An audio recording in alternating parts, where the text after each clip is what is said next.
ഇന്നത്തെ എൻ്റെ ഊണിൻ്റെ കറി ഒരു പ്രത്യേകതരം റെയ്ത്തയാണ്. അപ്പം കണ്ടോളൂ, നല്ല ഒരു വഴുതനങ്ങ റെയ്ത്ത. അതിൻ്റെ അർത്ഥം എന്ന് പറഞ്ഞാൽ കത്തിരിക്കായ് റെയ്ത്ത. ഇതൊരു സ്പെഷ്യൽ ഡിഷാണ്. പക്ഷെ അതിഭയങ്കര അതിൻ്റെ ടേസ്റ്റ്. നല്ല ചൂടുള്ള ചോറ് കൂടെ കഴിക്കാൻ നമുക്കതെങ്ങനെ ഉണ്ടാക്കണമെന്നൊന്ന് കണ്ടു നോക്കാം. ഹലോ ഫ്രണ്ട്സ്, 2-3 ദിവസമായി വീഡിയോ ഇടാൻ പറ്റുന്നില്ല, കുറച്ച് തിരക്കിലാണ്. അപ്പോൾ ഞാൻ വിചാരിച്ചു വേഗം സിമ്പിളായിട്ടൊരു വീഡിയോ ഇടാം, നിങ്ങൾക്ക് എല്ലാവർക്കും ഇഷ്ടപ്പെടുമായിരിക്കും. അപ്പോൾ നമുക്ക് എന്താണ് ചെയ്യണമെന്ന് കണ്ടു നോക്കാം. ഞാൻ അതിന് വേണ്ടി ആദ്യം ഞാൻ എൻ്റെ കട്ടിംഗ് ബോർഡിലേക്ക് ഇങ്ങനെ, ഇതിൻ്റെ പേര് കത്തിരിക്ക റെയ്ത്ത എന്നാണ്, അതായത് ബ്രിഞ്ചോൾ റെയ്ത്ത കേട്ടോ. അപ്പോൾ അതിന് വേണ്ടിയിട്ട് ഞാനിങ്ങനെ 3 വഴുതിരിങ്ങയാണ് എടുത്തിരിക്കണേ. നല്ല ഫ്രഷ് ആയിട്ടുള്ള വഴുതിരിങ്ങ എടുക്കാൻ നോക്കുക. എന്നിട്ട് ഞാനിപ്പോൾ അതിനെ ഒന്ന് സ്ലൈസ് ചെയ്യാൻ പോകണേ. സ്ലൈസ് ചെയ്യാന്ന് പറഞ്ഞാൽ ഒരുപാട് അങ്ങനെ എന്താ പറയുക, കട്ടി കുറഞ്ഞാക്കാൻ പറ്റില്ല കേട്ടോ. ഞാൻ കാണിച്ചു തരാതെ ഇപ്പോൾ എങ്ങനെയാണ് ഞാൻ സ്ലൈസ് ചെയ്യണമെന്ന്. ഈ മേലത്തെ കഷ്ണം ഞാനൊന്നിങ്ങനെ കട്ട് ചെയ്തെടുക്കുകയാണ്. കുറച്ചുകൂടി മൂർച്ചയുള്ള കത്തി എടുക്കളയാ. അപ്പം ഞാനിപ്പോൾ ഇതിനെങ്ങനെ സ്ലൈസ് ചെയ്യണത് കണ്ടോളൂ. ഇതുണ്ടോ, ഇത്ര വെച്ചിട്ട് കേട്ടോ. ഇത് ഒരുപാട് ലൈറ്റല്ല നീക്കോളൂ.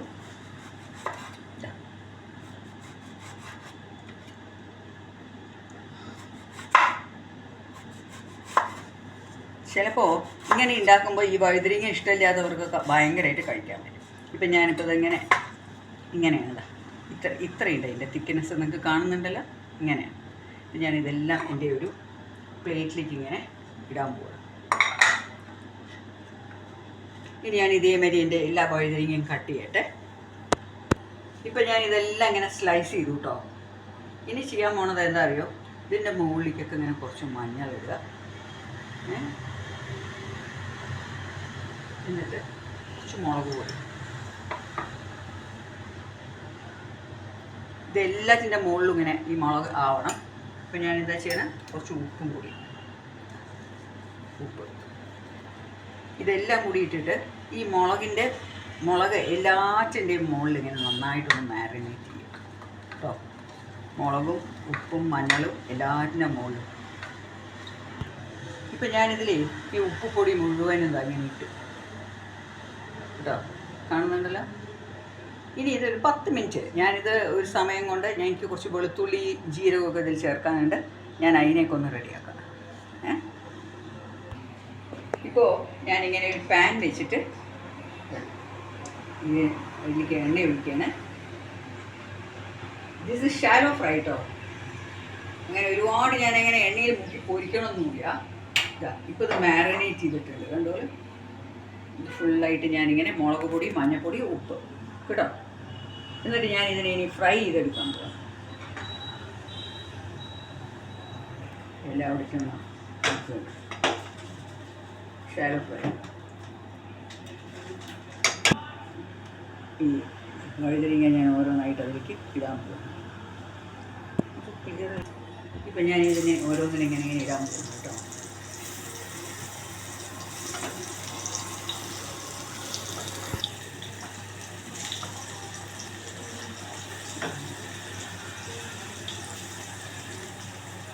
ഇതെല്ലാം ഇങ്ങനെ ഞാനൊന്ന് വിട്ട് വയ്ക്കുക. എന്താ ചെറിയ ഇത് എണ്ണയിൽ മുക്കി പൊരിക്കാം. പക്ഷെ ഞാൻ അത്ര കുറച്ച് അതിനെ എന്താ ഞാൻ പറയുക, ഒരുപാട് എണ്ണ ഉപയോഗിക്കേണ്ട എന്നുള്ള രീതിയിലാണ് ഞാനിപ്പോൾ ചെയ്യുന്നത് കേട്ടോ. എണ്ണ വെച്ചിട്ട് ഇങ്ങനെ ശരിക്കും ഫ്രൈ ചെയ്തെടുക്കുന്നവരുണ്ട്. പക്ഷെ ഞാനങ്ങനെ ചെയ്യുന്നില്ല. എനിക്കിതൊന്നും വറുത്ത് കിട്ടണമെന്നേ ഉള്ളൂ. ഇതിപ്പോൾ എണ്ണ ഒരുപാട് വെച്ചിട്ട് തന്നെ ചെയ്യണമെന്നില്ലാത്തത് കൊണ്ടും ഞാനിതിനെ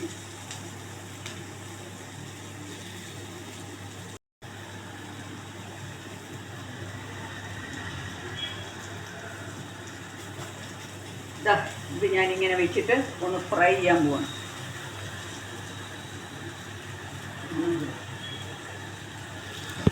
അപ്പോൾ കണ്ടോളൂ, ഇതെല്ലാം ഇങ്ങനെ ഫ്രൈ ആയിട്ടുണ്ട്. ഞാൻ ഇതിനെല്ലാം കൂടി ഒരു പ്ലേറ്റിലേക്ക് ഞാൻ മാറ്റാൻ പോവാണ് കേട്ടോ. എന്നിട്ട് ഞാൻ അടുത്തത് എന്താ ചെയ്യണമെന്ന് കാണിക്കാം. ഓക്കെ, ഇപ്പോൾ ഇതെല്ലാം ഞാൻ മൊരിച്ചെടുത്തു കേട്ടോ. ഷാലോ ഫ്രൈ ചെയ്തിട്ടാണ് ചെയ്തത്, പക്ഷേ ഇതെല്ലാം നന്നായി മൊരിഞ്ഞ് വന്നിട്ടുണ്ട്. ഇനി അടുത്ത പരിപാടി കാണിക്കാം. ഇപ്പം ഞാൻ ഒരു 4 വെളുത്തുള്ളി ചോപ്പ് ചെയ്ത് വെച്ചിട്ടുണ്ട്. കുറച്ച് വലിയ വെളുത്തുള്ളിയായിരുന്നു, ഇങ്ങനത്തതായിരുന്നു, ഇങ്ങനത്തെ വലിയ വലിയ വെളുത്തുള്ളിയായിരുന്നു. അതുകൊണ്ട് ഞാൻ അതിനെ ഒരു 4 എണ്ണം എടുത്തിട്ട് ചോപ്പ് ചെയ്തിട്ടുണ്ട്. ഇനി ഇതൊരു 5-6 ചെറിയ ഉള്ളി കേട്ടോ. ഇതിനെക്കാട്ടിലും വേണം എടുക്കാം, പക്ഷെ ഞാനൊരു 7-8 എണ്ണമാണ് എടുത്തിരിക്കുന്നത്. ഇതിനെ ഞാൻ ഇതിലേക്ക് ഇങ്ങനെ ഇട്ടിട്ടൊന്ന് ചതക്കുകയാണ് കേട്ടോ. എൻ്റെ കേട്ടോ ഇതങ്ങനെ ചതക്കുകയാണ്.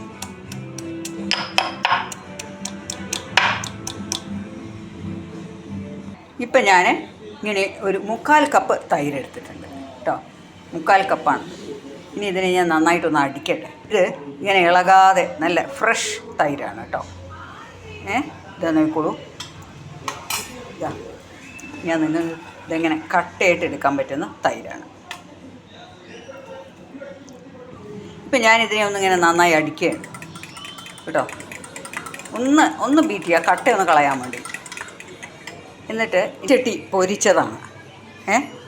അപ്പോൾ ഇതിപ്പോൾ ഞാൻ വഴുതനങ്ങ ഫ്രൈ ചെയ്തെടുത്തുമല്ലോ, അതേ ഇതിൽ തന്നെയാണ് ഞാൻ. അതേ കുറച്ച് എണ്ണയുണ്ട് അതിനകത്ത്, പക്ഷെ എന്നാലും ഞാൻ 1 ടീസ്പൂൺ എണ്ണ കൂടി ഒഴിക്കുകയാണ് കേട്ടോ.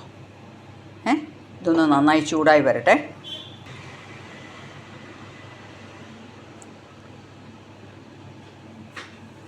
ഇപ്പോൾ ഈ എണ്ണ നല്ലവണ്ണം ചൂടായപ്പോൾ ഞാനിതിലേക്ക് എനിക്കുള്ളൂ ഒരു 1/2 ടീസ്പൂൺ ജീരകം. നല്ലൊരു മണം തരും. കൂടെ തന്നെ ജീരകം ഒന്ന് പൊട്ടി വരുമ്പോൾ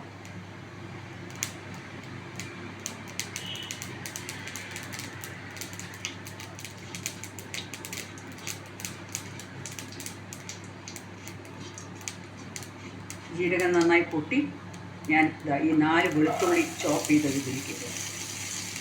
ഈ വെളുത്തുള്ളി ഒന്ന് നന്നായി മൊരിഞ്ഞ് വരട്ടെ.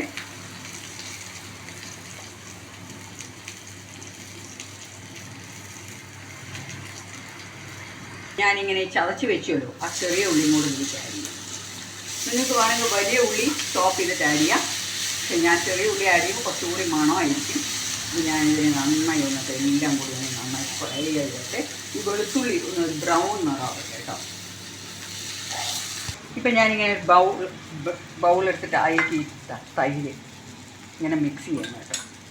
ഈ തൈര് ഇതിലിട്ട ശേഷം എനിക്ക് തോന്നുന്നു കുറച്ചുകൂടി തൈര് വേണം. അപ്പോൾ ഞാൻ ഒരു 1.5 കപ്പ് തൈര് ഇതിനൊന്നിങ്ങനെ നന്നായി ഒന്ന് ഇളക്കി. ഇപ്പം ഞാൻ എന്താ ചെയ്യണേ, ഈ വറുത്ത് വെച്ച വഴുതനങ്ങ ഇതിലേക്ക് ഇടുക. എന്നിട്ട് ഇതിലേക്ക് കുറച്ച് ഉപ്പ്, വഴുതനങ്ങയിൽ ഉപ്പുണ്ട്, അതുകൊണ്ട് നമ്മൾ കുറച്ചുകൂടി ഇത് ഉപ്പ് ആഡ് ചെയ്യണം കേട്ടോ. ലേശം.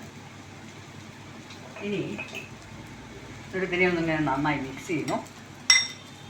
വെളുത്തുള്ളി, ഉള്ളി, ജീരകം ഇതെല്ലാം ഫ്രൈ ചെയ്തത് ഞാനിപ്പോൾ ഓഫ് ചെയ്തു. ഇങ്ങനെ ഒരു നല്ല ബ്രൗൺ നിറം വരണം. ഇനി ഇതിനെ ഞാൻ എന്താ ചെയ്യാൻ പോകുന്നതെന്ന് പറഞ്ഞാലോ, ഇതിനെ ഇനി അതിൻ്റെ നല്ലോണം മുരിയലൊന്ന് ഞാൻ ഓഫ് ചെയ്ത ശേഷം ചൂടൊന്ന് നന്നായി പോയിട്ട് ചൂടൊന്ന് പോയിക്കോട്ടെ. ഇപ്പം ഞാൻ ഈ വറുത്തത് ഈ തൈരിൻ്റെ മുകളിലേക്ക് ഇങ്ങനെ ഇപ്പോഴും ഇത് നല്ലൊരു ടേസ്റ്റാണ് കേട്ടോ. ഞാനിത് ഒരാളെനിക്ക് പറഞ്ഞു തന്നത് തന്നെയാണ്, പക്ഷേ എനിക്ക് തോന്നി ഞാനൊന്ന് ചെയ്ത് നോക്കട്ടെ എന്ന്. അപ്പോൾ ഞാൻ ചെയ്ത് നോക്കിയപ്പോൾ എനിക്ക് നല്ല ടേസ്റ്റ് തോന്നി. എന്നിട്ട് ഇതിനെ ഒന്ന് ഞാൻ മിക്സ് ചെയ്യും. ഇതിൽ വേറെ ഒരു വറുത്തിടാൻ, ഈ വറവല്ലാണ്ട് വേറെ ഒന്നും ഇതിൽ ചേർത്തിട്ടില്ല കേട്ടോ. ഇനി ഇപ്പം ഞാനിതിനെ നന്നായിട്ടൊന്ന് ഇളക്കിയിട്ട് ഞാനിതിൻ്റെ ഉപ്പൊന്ന് നോക്കുകയാണ്. ലേശം കൂടി ഉപ്പ് വേണമെന്നൊരു സംശയമുണ്ട്. അതുകൊണ്ട് ഞാൻ സ്പൂൺ കൊണ്ടൊന്ന് നന്നായി ഇളക്കി നോക്കട്ടെ. ഇപ്പോൾ ഉപ്പെല്ലാം പാകത്തിനുണ്ട്. ഇതാണ് വഴുതനങ്ങ റേത്ത കേട്ടോ. ഇനി ഞാൻ പറയുന്നത് വെച്ചാൽ ഒരു കാര്യം പറഞ്ഞാൽ, ഈ തൈരില്ലേ കുറച്ച് പുളി കുറവുള്ളതാണെങ്കിൽ നന്നായിരിക്കും. അധികം പുളിയില്ലാത്ത തൈര് ഒഴിക്കുന്നതാണ് ഇതിന് ഇഷ്ടം. അതുകൊണ്ട് ഒട്ടും പുളിയില്ലാന്നല്ല, ഒരു മിനിമം പുളിയുള്ളത് കേട്ടോ. ഇനി ഇതിൻ്റെ മുകളിൽ ഞാൻ കുറച്ച് മല്ലിയില കൂടി ഡെക്കറേറ്റ് ചെയ്തു. ഈ വഴുതനങ്ങ കൂടി ഇങ്ങനെ ഇടുക കേട്ടോ.